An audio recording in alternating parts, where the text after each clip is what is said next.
Okay. Magandang umaga sa inyong lahat. Dito ulit tayo sa ating YouTube channel, DNP Vlog. Welcome kayo sa ating gagawin. Dito tayo sa Quezon City. At ganoon din sa aking mga kaklan sa Samar, Normal Clan. Welcome kayo sa namanood dito. At ipapasa ko naman sa inyo itong ano ko ito. Hindi ako makapurma dito. Okay. Ang ating tema ng ating pag-uusapan, siyempre tungkol pa rin sa Panginoon.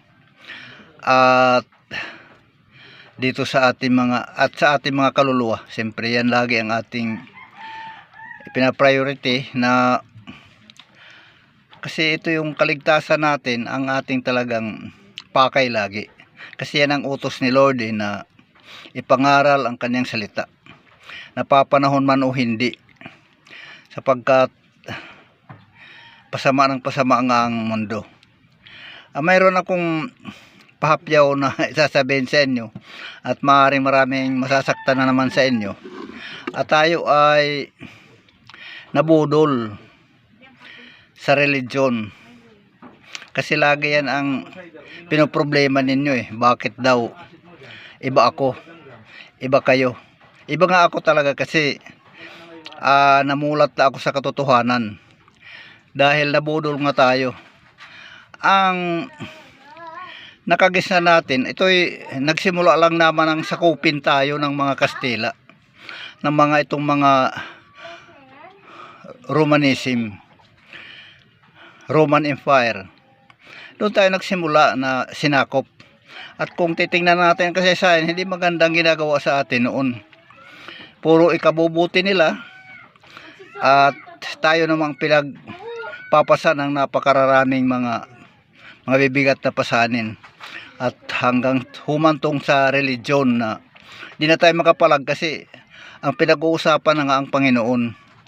So at dahil nga sa kamangmangan natin, hindi rin tayo makapalag. So ang katotohanan itong mga paring ito, sa Old Testament yan, hindi, kasi ang kanilang turo sa Old Testament yan. At ang mga pare sa Old Testament nga yan, yung pagmimisa sa Old Testament yan, naghahandog sila ng mga ang pagpapawalang sala ng mga tao sa mga tauhan ni Moises ay mga hayop na hinahandog, sinusunog. So ang pare ang pinagkatiwalaan noon ng Diyos, pero sumira nga sila sa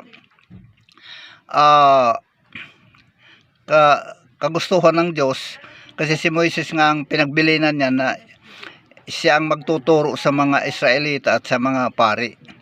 Sumira sila, kaya nagpanibagong tipan na ang Diyos.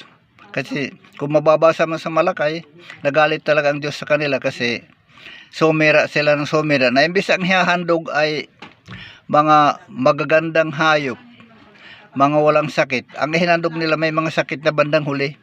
So nagalit ang Diyos at isinumpa na sila, dahil hindi na sila mapasunod. At sabi ng God, magpapanibago siya ng tipa ng bansang Israel at ng Huda.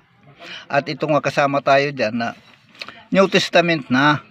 Sila initsapwira na yan ng Diyos, kasi sumira nga sila, binago na ang testamento.